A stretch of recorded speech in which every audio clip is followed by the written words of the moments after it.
warahmatullahi wabarakatuh. Kembali pada perkuliahan filsafat ilmu. Pada kali ini kita akan mempelajari sejarah filsafat ilmu. Sejarah filsafat ilmu itu dimaksudkan agar Anda mengetahui asal-usul kemunculan secara kronologis kapan itu filsafat ilmu muncul. Jadi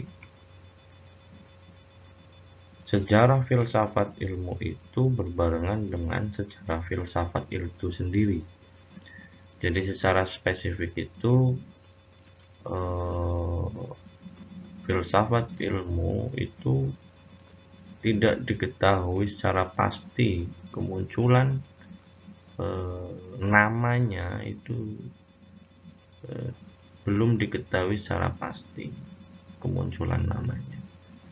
Namun kemungkinan besar muncul ketika pada masa Renaissance atau di mana perkembangan filsafat itu menjadi pesat.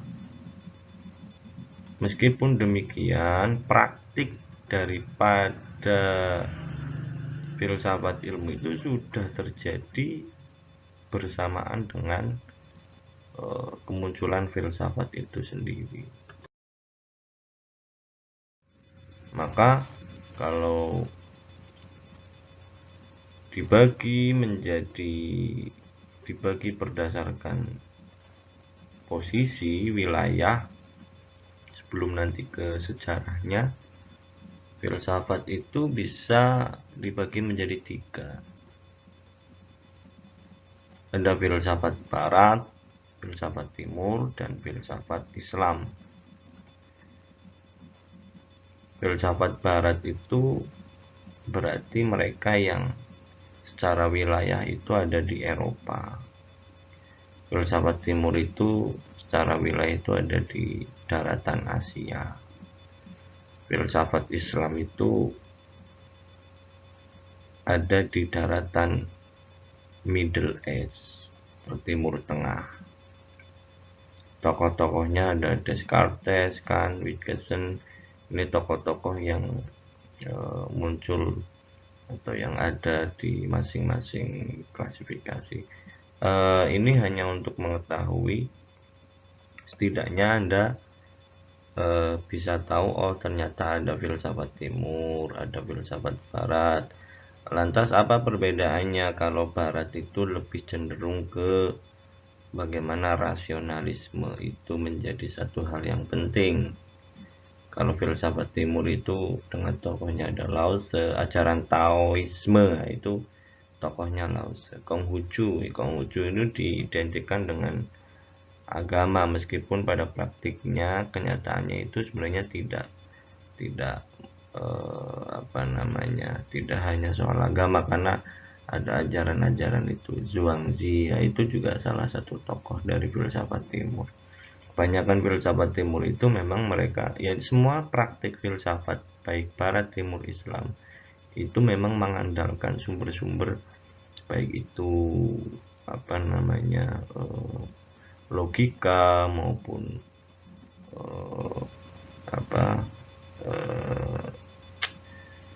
logika, kemudian ada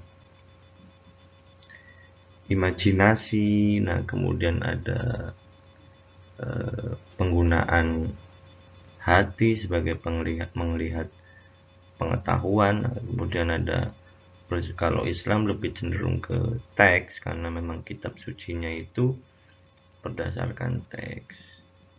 Maka di sini penting untuk diketahui berdasarkan geografisnya. Kemudian secara sejarah, ini ada periodisasinya. Secara filsafat itu ada klasik, abad pertengahan, modern, dan kontemporer. Ini dihitung dari awal kemunculan filsafat sampai pada saat ini. Nah, kalau di masa klasik yaitu di tahun 4000 sebelum Masehi sampai dengan tahun 4000 Masehi itu ada tiga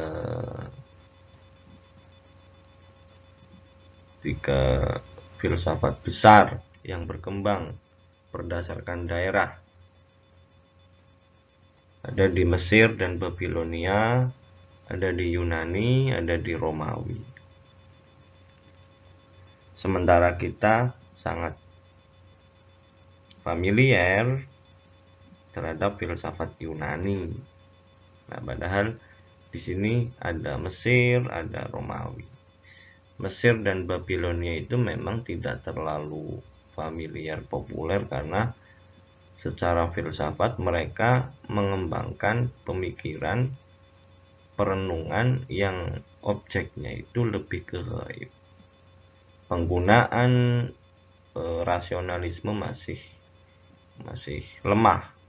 Berbeda dengan di Yunani sudah lebih maju karena ada filsuf alam, filsuf sofis, dan moral. Filsuf alam itu mereka banyak menanyakan atau berfilsafat tentang alam. Awan, dari mana datangnya, malam, siang, itu filsuf alam yang mencoba untuk menanyakan gejala-gejala alam.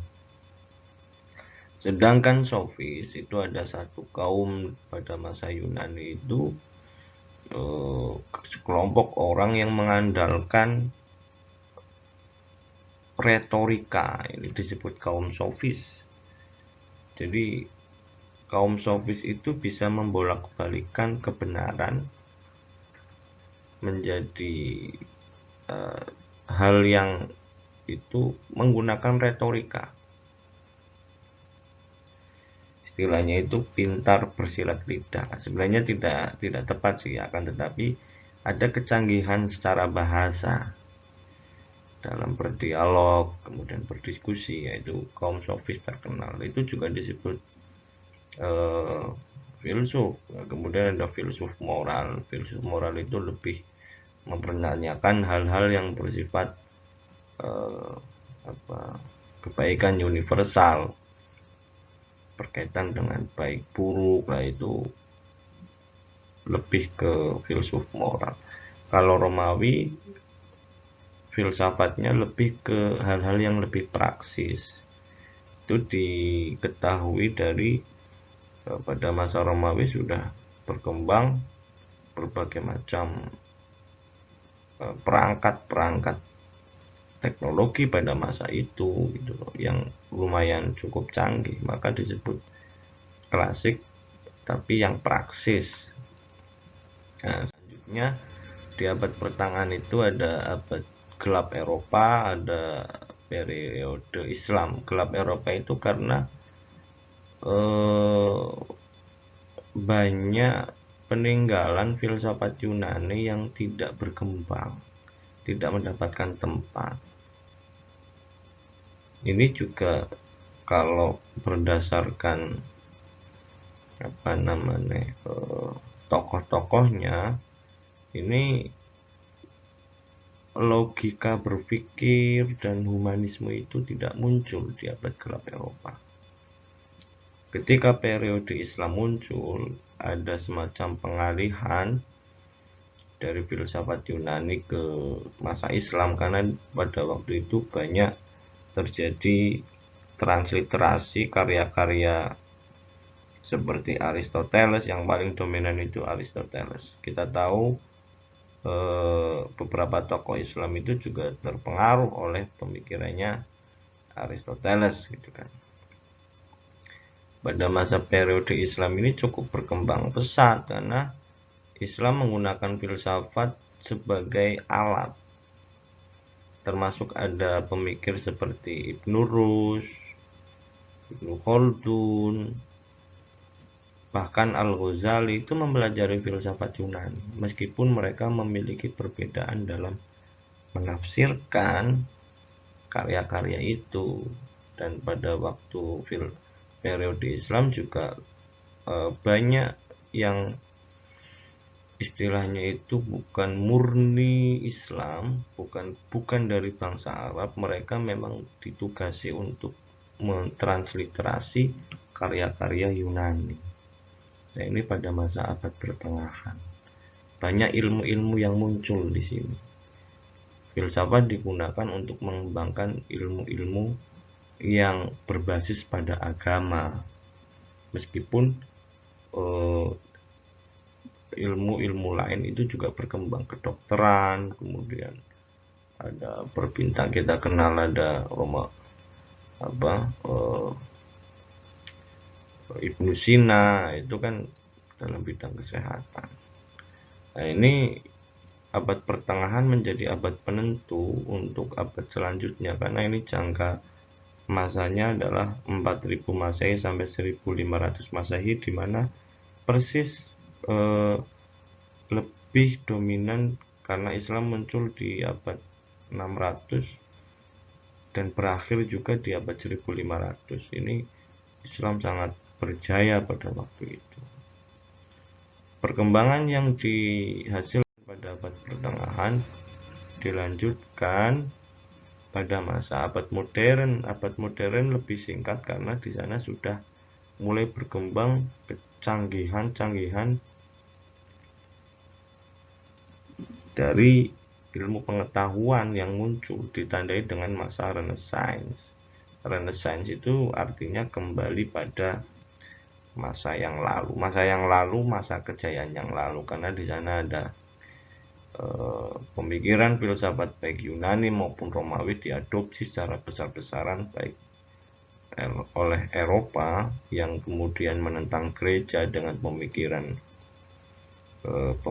yang lebih ke rasionalisme. Maka di sini muncul aliran rasionalisme, empirisme, dan idealisme.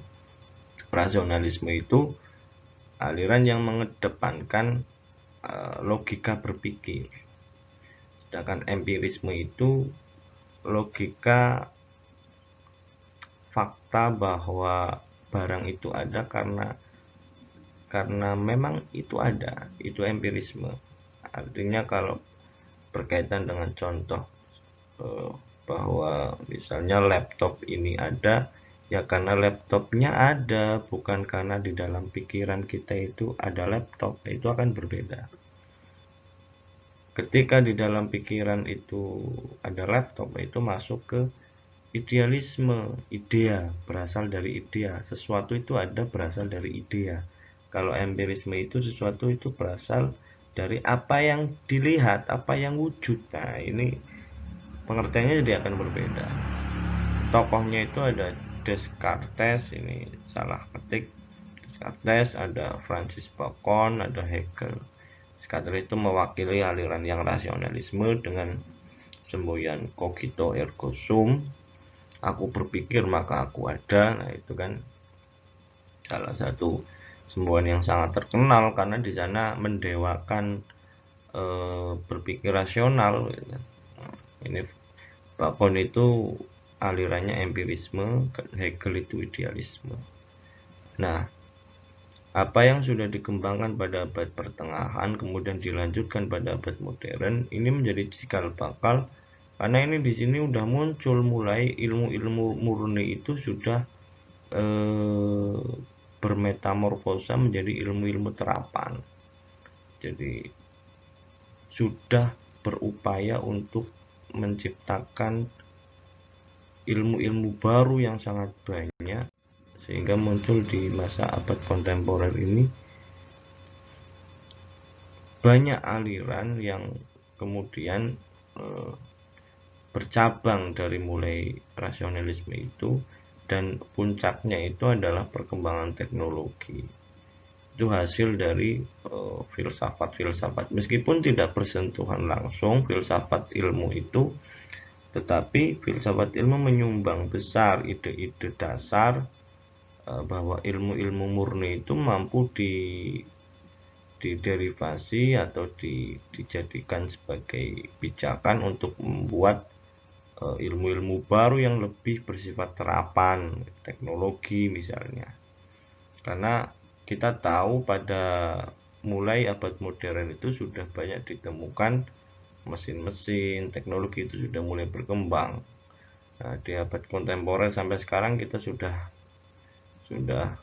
tahu semuanya bahwa pada saat ini hal yang pada waktu yang lalu tidak masuk akal sekarang jadi masuk akal. Katakan HP hanya dengan tangan komunikasi dari sini seluruh dunia. Nah, itu kan abad kontemporer di mana buah dari filsafat ilmu itu, ilmu-ilmu murni yang kemudian dikembangkan. Maka di abad kontemporer itu tokoh yang berpengaruh adalah Edmund Husserl. Ini pengaruh karena pemikiran mengenai fenomenologi. Kenapa kemudian berkembang? Karena semakin berkembang pemikiran manusia, maka dia akan terus menemukan tanpa habis. Barat kalau kita tahu itu ilmunya Tuhan, ilmunya Allah itu setetes yang ada di dunia, setetes dari lautan. Barat jangankan setetes, bahkan setetes pun tidak ada. Maka apa yang terjadi dan dicapai pada saat ini itu bukan apa-apanya. Meskipun demikian, kita perlu bekerja ekstra karena pada saat ini, masa ini, ilmu sudah sedemikian banyak sehingga dibutuhkan ketelitian yang cukup agar kita mampu mengklasifikasi secara tepat kemunculan ilmu. Nah, di sini ada aliran pragmatisme, aliran baru, perkembangan dari idealisme, fenomenologi, kemudian eksistensialisme, dan banyak lain. Nah, ini Anda bisa mempelajari secara detail pragmatisme, fenomenologi itu di buku-buku filsafat banyak. Tokohnya kalau pragmatisme itu William James, kemudian John Dewey itu fenomenologi, eksistensialisme itu Heidegger. Nah, ini menjadi abad puncak dan saat ini masih terus berkembang. Kalau kita merambah ke pendidikan misalnya, filsafat ilmu yang memproduksi ilmu pendidikan itu sekarang sudah berkembang berkat dari apa yang sudah dilakukan pada masa lalu. Maka di sini sejarah itu penting. Nah, detail pemikiran dari setiap tokoh kita sudah sangat mustahil untuk mempelajari semua gitu. Kita hanya bisa mengkategori dan memberikan note atau memberikan semacam garis bawah beberapa tokoh yang sangat berpengaruh agar nanti tidak terjadi dalam pemikiran itu Anda tidak morak-marik gitulah, sistematis. Oh, ini masa klasik, ini masa abad pertengahan, ini modern, ini kontemporer, dan jadilah sekarang. Lalu di mana posisi filsafat ilmu sejarahnya? Yaitu sejarahnya berbarengan dengan berkembangnya filsafat. Nah, filsafat ilmu itu juga dipengaruhi oleh perkembangan pemikiran filsafat, aliran baru juga, pragmatisme nanti memunculkan filsafat ilmu. Maka nanti tidak heran ketika banyak aliran dalam filsafat ilmu gitu loh, yang itu berdasar dari kemunculan berbagai aliran baru dalam filsafat gitu. Karena filsafat ilmu juga merupakan bagian dari filsafat itu sendiri gitu. Terus pertanyaannya sekarang adalah apa sih pentingnya mempelajari sejarah filsafat ilmu? Nah, ini bukan semacam makanan yang bisa kita makan lalu kita kenyang. Ini butuh semacam